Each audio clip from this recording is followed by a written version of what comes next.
Like ಮಾಡಿ, share ಮಾಡಿ, subscribe ಮಾಡಿ, ಬೆಲ್ ಐಕಾನ್ ಮೇಲೆ ಕ್ಲಿಕ್ ಮಾಡಿ.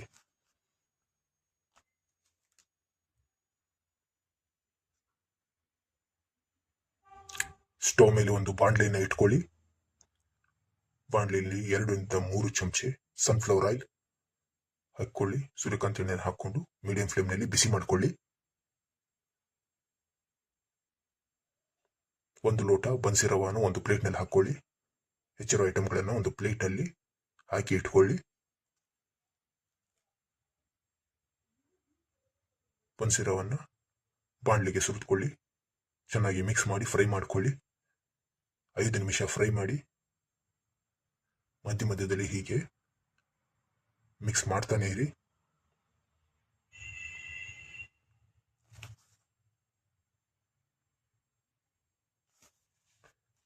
ಇದು ಫ್ರೈ ಆಗೋವರೆಗೂ, ಬನ್ಸಿ ರವೆ ಫ್ರೈ ಆಗೋವರೆಗೂ ಅರ್ಧ ಚಮಚ ಸಾಸಿವೆ ಕಾಳು, 1/4 ಚಮಚ ಮೆಂತ್ಯ ಕಾಳು, 1 ಸ್ಪೂನ್ ಕಡಲೆಬೇಳೆ, 1 ಸ್ಪೂನ್ ಉದ್ದಿನ ಬೇಳೆ, ಹಸಿಮೆಣಸಿನಕಾಯಿ ಅಥವಾ ಒಣಮೆಣಸಿನಕಾಯಿ 2 ರಿಂದ 3 ಕಟ್ ಮಾಡಿ ಚಿಕ್ಕದಾಗಿ ಸೈಡ್ ನಲ್ಲಿ ಇಟ್ಕೊಳ್ಳಿ. 2 ರಿಂದ 3 ಈರುಳ್ಳಿ ಸಣ್ಣದಾಗಿ ಕಟ್ ಮಾಡಿ ಸೈಡ್ ನಲ್ಲಿ ಇಟ್ಕೊಳ್ಳಿ. ಹಾಗೆ ಕರಿಬೇವು ಸ್ವಲ್ಪ, ಕೊತ್ತಂಬರಿ ಸ್ವಲ್ಪ ಕಟ್ ಮಾಡಿ ಸೈಡ್ ನಲ್ಲಿ ಆಗಲೇ ತೋರಿಸಿದಂತೆ ಪ್ಲೇಟ್ ನಲ್ಲಿ ಇಟ್ಟುಕೊಳ್ಳುವ ಹಾಗೆ ಇಟ್ಕೊಳ್ಳಿ.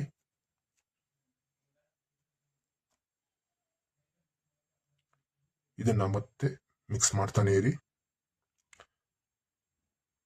ಬ್ರೌನ್ ಕಲರ್ ಬರೋವರೆಗೂ ಚೆನ್ನಾಗಿ ಮಿಕ್ಸ್ ಮಾಡ್ತಾನೆ ಇರಿ.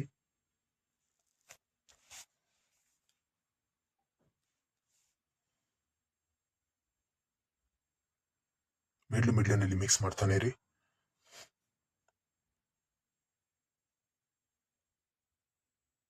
ಈಗ ಬನ್ಸಿ ರವ ಚೆನ್ನಾಗಿ ಫ್ರೈ ಆಗಿದೆ, ಬ್ರೌನ್ ಕಲರ್ಗೆ ಬಣ್ಣಕ್ಕೆ ತಿರುಗಿದೆ. ಇದನ್ನ ಪ್ಲೇಟ್ ನಲ್ಲಿ ಸುರಿದುಕೊಳ್ಳಿ.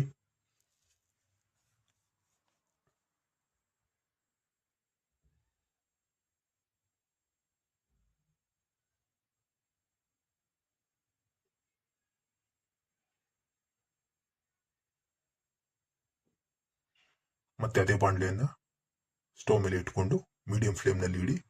10 ರಿಂದ 15 ಸ್ಪೂನ್ ಸನ್ಫ್ಲವರ್ ಆಯಿಲ್, ಸೂರ್ಯಕಾಂತಿ ಎಣ್ಣೆನ ಹಾಕಿ ಚೆನ್ನಾಗಿ ಬಿಸಿ ಮಾಡಿ. ಬಿಸಿಯಾದ ನಂತರ ಅರ್ಧ ಚಮಚ ಸಾಸಿವೆ ಕಾಳು, 1/4 ಚಮಚ ಮೆಂತ್ಯ ಕಾಳು,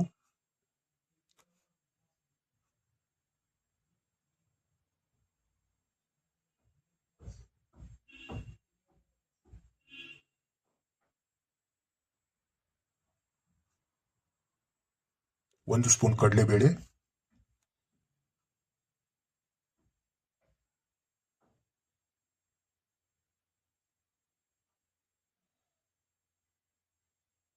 1 ಸ್ಪೂನ್ ಉದ್ದಿನ ಬೇಳೆ, 1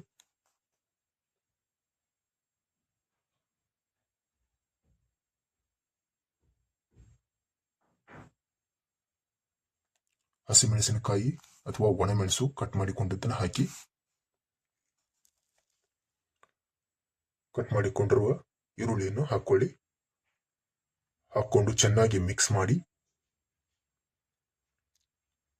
ಚೆನ್ನಾಗಿ ಇದನ್ನ ಬ್ರೌನ್ ಕಲರ್ ಬರೋವರೆಗೂ ಫ್ರೈ ಮಾಡಿ.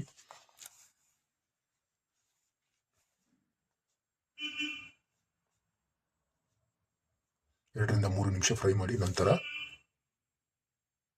ನೋಡಿ ಈಗ ಕಲರ್ ಬಂದಿದೆ. 2 ಗ್ಲಾಸ್ ನೀರನ್ನು ಹಾಕಿ,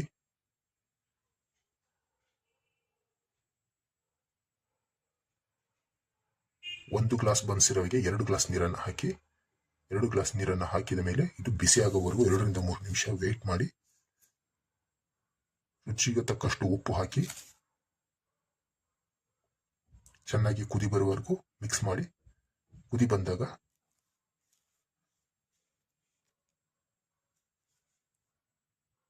ಈಗ ಕುದಿ ಬರ್ತಾ ಇದೆ. ಫ್ರೈಡ್ ಮಾಡಿರುವ ಬನ್ಸಿ ರವನ ಅದಕ್ಕೆ ಹಾಕಿ, ಬಾಣಲೆಗೆ ಹಾಕಿ ಚೆನ್ನಾಗಿ ಮಿಕ್ಸ್ ಮಾಡಿ. ಮತ್ತೆ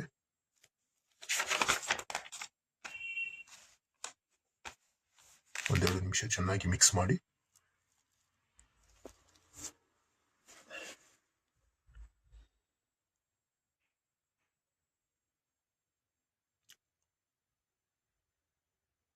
ಈಗ ಕುದಿ ಚೆನ್ನಾಗಿ ಬರ್ತಾ ಇದೆ. ಇದರ ಮೇಲೆ ಪ್ಲೇಟ್ನ ಮುಚ್ಚಿ 10 ನಿಮಿಷ ಬಿಡಿ. 10 ನಿಮಿಷದ ನಂತರ ಮತ್ತೆ ತೆಗೆದು ನೋಡಿ.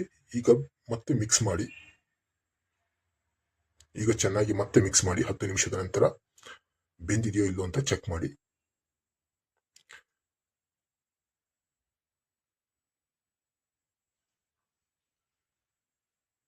ಬೆಂದಿಲ್ಲ ಅಂದ್ರೆ ಮತ್ತೆ ಪ್ಲೇಟನ್ನು ಮುಚ್ಚಿ 5 ನಿಮಿಷ ಮೀಡಿಯಂ ಫ್ಲೇಮ್ನಲ್ಲಿ ಇಡಿ. ಈಗ ಸರಿಯಾಗಿ ಬದಿಸಿರುವ ಉಪ್ಪಿಟ್ಟು ಉಪುಮಾ ಬೆಂದಿದೆ. ಈಗ ಇದನ್ನ ಪ್ಲೇಟ್ನಲ್ಲಿ ಹಾಕೊಳ್ಳಿ. ರುಚಿಕರವಾದ ಬನ್ಸಿರುವ ಉಪ್ಮಾ ಉಪ್ಪಿಟ್ಟು ರೆಡಿ ಟು ಸರ್ವ್. ಈಗ ಇದನ್ನ ಸೇವಿಸಬಹುದು. ಪ್ಲೀಸ್ ಲೈಕ್ ಮಾಡಿ, ಶೇರ್ ಮಾಡಿ, ಸಬ್ಸ್ಕ್ರೈಬ್ ಮಾಡಿ, ಫಾಲೋ